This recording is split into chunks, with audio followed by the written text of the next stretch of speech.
Madam ఏ age limit వాళ్ళు రావచ్చు మీ దగ్గరికి?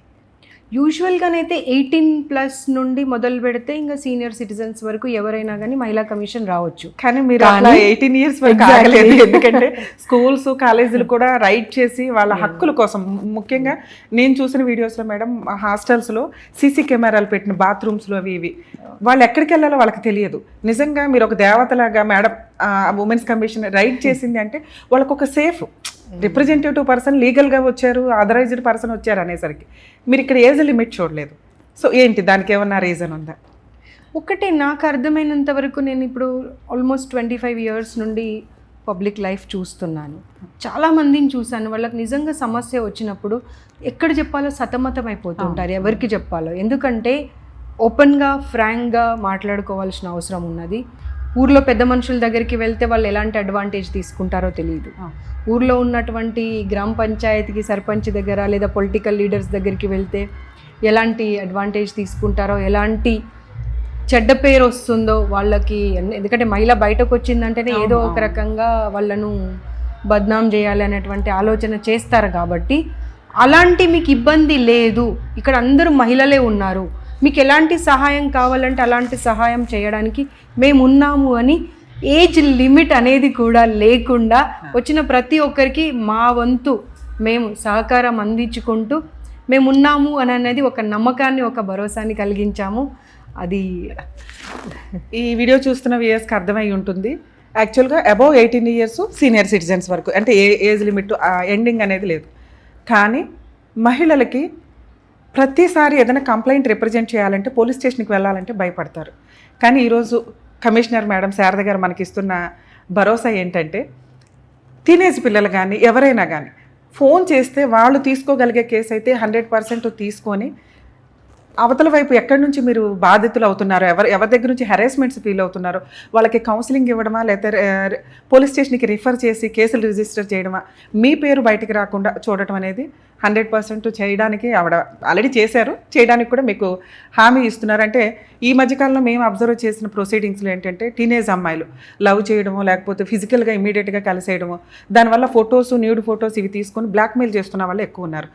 ఆ ప్రాసెస్ వచ్చినప్పుడు ఎక్కడికి వెళ్ళాలి, పేరెంట్స్ చెప్పడానికి భయపడుతున్నారు. అలాగే పోలీస్ స్టేషన్కి వెళ్ళి చెప్తే రేపొద్దు భవిష్యత్తులో అదొక ఎవిడెన్స్ డాక్యుమెంట్ కింద అయిపోతుందనే ఒక భయంతో ఎక్కడికి వెళ్ళట్లేదు.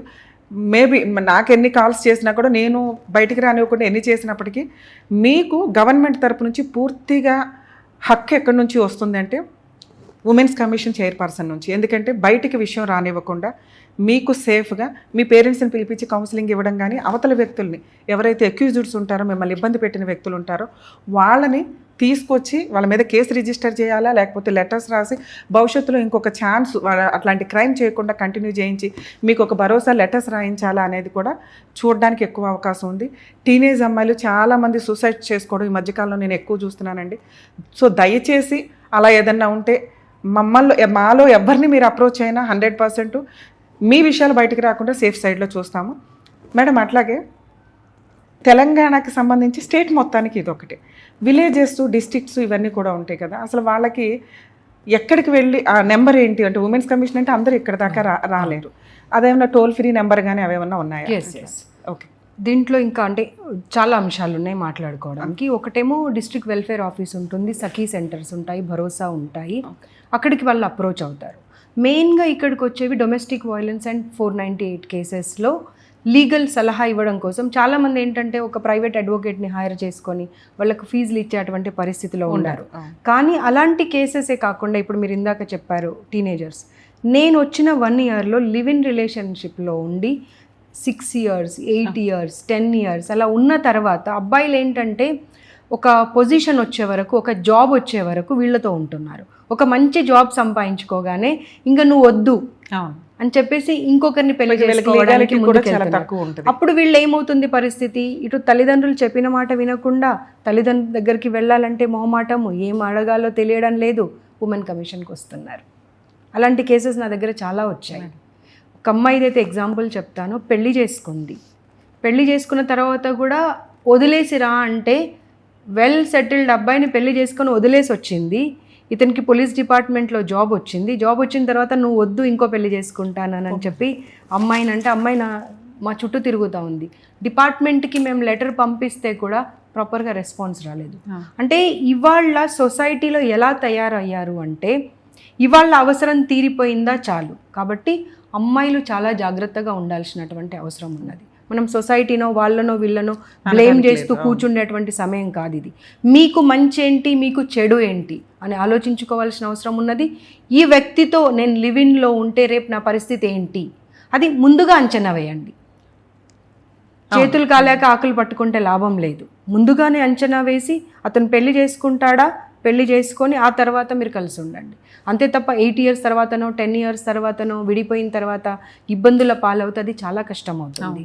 తర్వాత ఇంకో విషయం, ఇప్పుడు మాదాపూర్ అటువైపు వెళ్తే కోలివింగ్ హాస్టల్స్, బోలెడ్ హాస్టల్స్ వచ్చాయి. ఆ హాస్టల్స్ మీద కూడా చర్య తీసుకోవాల్సినటువంటి అవసరం ఉంది. అది కూడా మా దృష్టిలో ఉంది. ఇవాళ ఈ సందర్భంగా మీ ఛానల్ త్రూ చెప్తున్నాను, కోలివింగ్ హాస్టల్స్కి మీరు కొన్ని మర్యాదలు పాటించి హాస్టల్స్ రన్ చేస్తే ఓకే, లేదు మేము ఇలాగే రన్ చేస్తాము అనేది కనుక ఉంటే డెఫినెట్గా మహిళా కమిషన్ ఇక ఈ హాస్టల్స్తో పాటుగా ఆ హాస్టల్స్ మీద దృష్టి పెడుతుంది. అమ్మాయిలకు ఎవరు లేరు, మేము ఏదైనా చేయొచ్చు అని అనుకుంటే మాత్రం అది చాలా పొరపాటు చేసినట్టు అవుతుంది. కమిషన్ వాళ్ళ వెన్నంటే ఉండి ఒక తల్లిలాగా ఒక తండ్రిలాగా వాళ్ళని కాపాడేటువంటి బాధ్యత తీసుకుంటుంది. తర్వాత ఇక్కడికి వచ్చిన కేసెస్ గురించి మనం మాట్లాడుకోవాలి. అన్ని రకాల కేసెస్ వస్తాయండి. చాలా సందర్భాలలో బెదిరించాల్సిన అవసరం ఉంటుంది, కన్విన్స్ చేయాల్సిన అవసరం ఉంటుంది, బతిమలాడుకోవాల్సిన అవసరం ఉంటుంది. అసలు ఎన్ని రకాల అనుభవాలు 1 yearలో వచ్చాయంటే అసలు సొసైటీలో ఇంత దారుణంగా జరుగుతుందా, అసలు అమ్మాయిలు ఇంత నష్టపోతున్నారా అని సీరియస్లీ అది మనకు ఆ పొజిషన్కి వస్తే, ఆ కేసెస్ మన దగ్గరకు వస్తేనే మనకు అర్థమవుతాయి. సో ఈ డొమెస్టిక్ వైలెన్స్ అండ్ 498 కేసెస్తో పాటు ఇప్పుడు ఏమైపోయింది అంటే అమ్మ పోలీస్ స్టేషన్కి వెళ్ళినా కానీ అక్కడ మాకు న్యాయం జరుగుతుందో లేదో, లేదంటే ఎంతకాలం న్యాయం చేయడానికి టైం తీసుకుంటారో తెలియదు, కోర్టుకు వెళ్తే ఫీజులు ఇచ్చుకునే పరిస్థితిలో ఉంటుందో లేదో అని చెప్పి దీనికి సంబంధించినవి కాకుండా సొసైటీలో ఇవాళ లివిన్ పేరు మీద, లేదంటే పరిచయస్తుల పేరు మీద, లేదంటే మీకు డబుల్ ట్రిపుల్ చేసిస్తామనే పేరు మీద ఆర్థికంగా మోసం చేస్తున్నారు. ఆ ఆర్థికంగా మోసం చేసినప్పుడు కూడా ఆ కేసెస్ మేము యాక్చువల్గా తీసుకోరాదు. కానీ మేమేం చేస్తున్నామంటే ఆ కేసెస్ కూడా వాళ్ళు వచ్చినప్పుడు నిరాశపరిచి వాళ్ళని పంపించకుండా ఏ డిపార్ట్మెంట్కి పంపించాలో, ఏ పోలీస్ స్టేషన్కి పంపించాలో, ఏ కమిషనర్ గారికి పంపించాలో పంపించి అన్ని రకాలుగా వాళ్ళకు గైడ్ చేయడానికి, సహాయం చేయడానికి మా వంతు కృషి మేము చేస్తున్నాం.